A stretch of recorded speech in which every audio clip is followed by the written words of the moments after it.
Well, thank you, and good afternoon. Thank you, Jim and Judge Mosley, for inviting me today. And Rocky, I was one of those legislators that came by and got some free food, so thank you. And we were working on a project together right now I'll talk about here in a few moments. But folks, it's November. It's three of my favorite seasons: football season, basketball season, and deer season. So it's a convergence of three things that I love. And I'm going to talk very briefly today about three things. Economic development and how the local community colleges can aid you with landing companies or keeping companies in your counties. Number two, talk about a new initiative about KCTCS for Kentucky. And third, about a special project we're working on involving the incarcerated population of Kentucky. But first off, I want to start off with a controversial statement. Not every Kentuckian needs to go to a four-year college. But more Kentuckians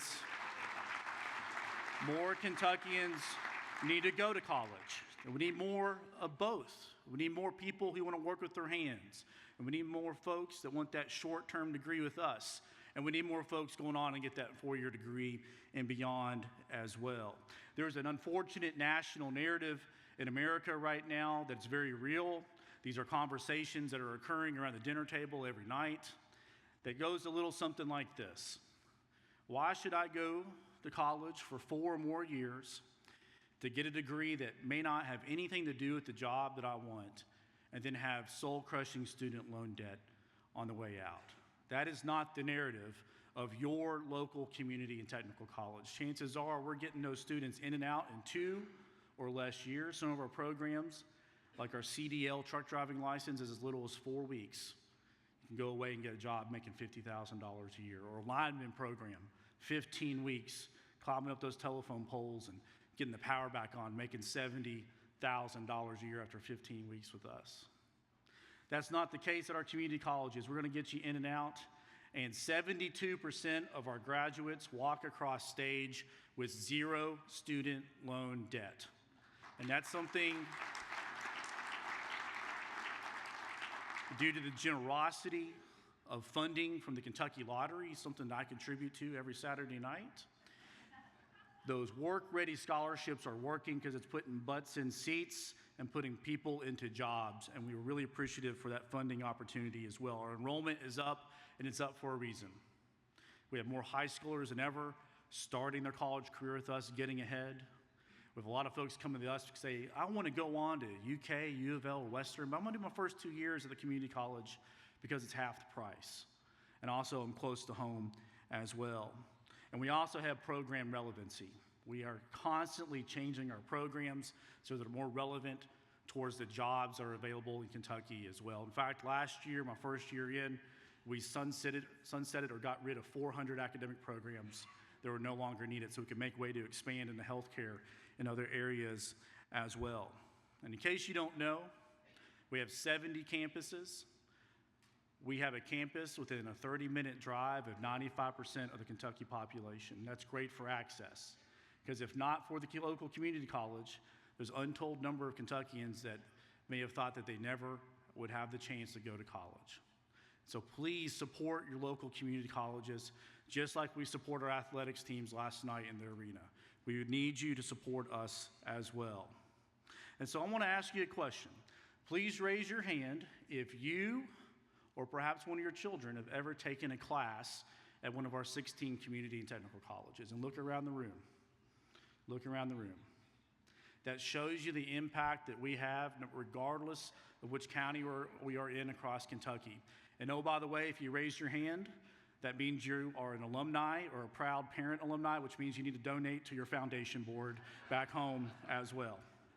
With all joking aside, we're the largest provider of workforce training, not just for businesses. We partner with 3,000 businesses a year and growing, but also your local firefighters. 98% of all the training that your local firefighters get, whether they're paid full-time or volunteer, is done through the Kentucky Fire Commission, through KCTCS. We take that very seriously. Okay, topic number 1, economic development.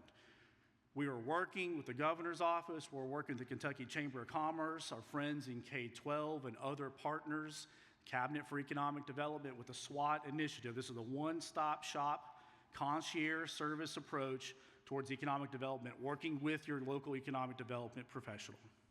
What we want to do is that if you have a CEO or a decision maker visiting your county, meeting with you, we want to make sure that you are aware of everything that the community colleges have to offer when it comes to workforce training, what land's available, what state programs are available through the Economic Development Cabinet, et cetera. You're going to be hearing more about this upcoming session. We think this is going to be a national model, the SWAT initiative, where we can have a one-stop shop for economic development. So the point is this: if you're not working with your local community college on economic development initiatives, give us a call. 1/3 of our mission is for workforce development.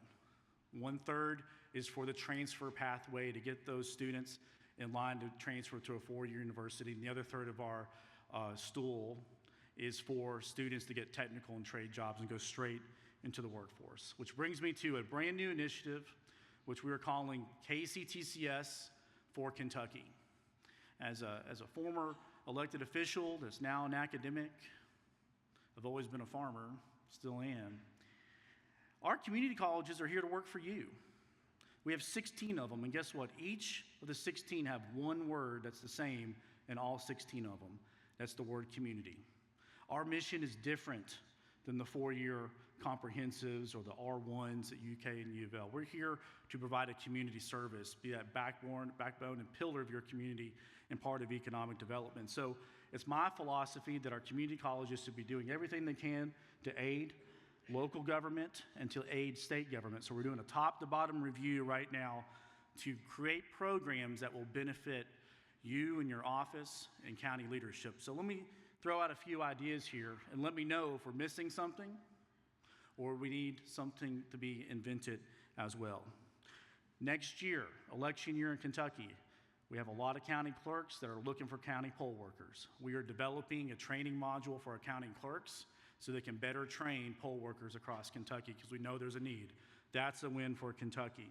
We have beautiful state parks in Kentucky. They have unique maintenance issues. We're partnering with the Kentucky State Parks to say, let us provide training for equipment that's unique to the state parks so we can have more visitors come to our state as well. We have a proliferation of local meat processors across our state. During COVID, you couldn't find meat or toilet paper. I don't know why. But now we have a lot of folks processing meat locally, but guess what? They have high turnover rates with their workforce. We just are finishing up the first in the nation curriculum for a meat cutting certificate. That's a win for Kentucky as well. You in local government and in state government, we know there might be some training that's needed.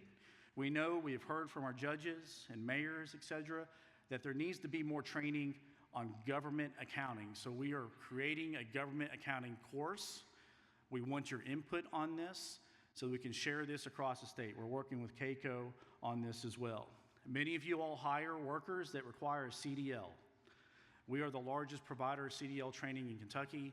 We want to make sure that local government have reserved spots, and we're working on a financial arrangement as well. So please send your employees that require heavy equipment operators licenses or CDLs to us. We're here to work for you. How many of you all are having trouble finding someone to do wastewater treatment management? Yes?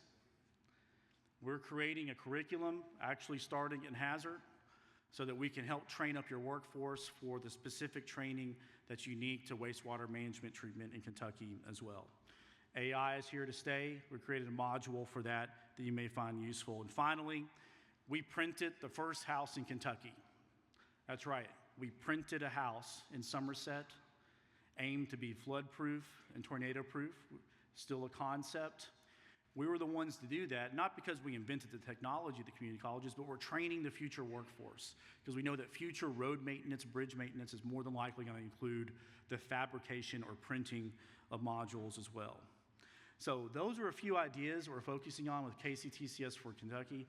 If there are additional programs, if there are additional things that you need on the local level, please let us know. We're in the business of customized training. People literally hire us to come in and train at their businesses every single day. So I'm going to be in the back of the room for the next hour or so. If you'd like to pitch us on some ideas, we're here to work for you. The last idea that we've been working on with the governor's office, with our legislative branch and the Department of Corrections, I think you're going to hear a little bit about this tomorrow, is a unique strategy to get more folks into the workforce that are currently behind bars at our 14 state prisons. So several months ago, we sat down with our legislative branch, we sat down with the governor's office in Rocky, to come up with a unique idea, is that you as a taxpayer are paying around $40,000 a year per inmate in state prisons. 95% of our 19,000 or so incarcerated state prisoners will be released. They will be your neighbors. They will go back to the counties, perhaps where which they're from. And so we came up with an idea of providing premier workforce training for those on the tail end of their sentences, those with a year or two left, to be transferred to a KCTCS reentry campus, to be based at one of the prisons in Kentucky. And there, through this new building, they can acquire skills such as automotive mechanics, diesel mechanics, welding, CDLs, other skills that we know that there are second chance employers willing to hire these folks. We've identified over 300 businesses through the Governor's Second Chance Employment Council, the Kentucky Chamber of Commerce, and our team that are willing to hire these folks.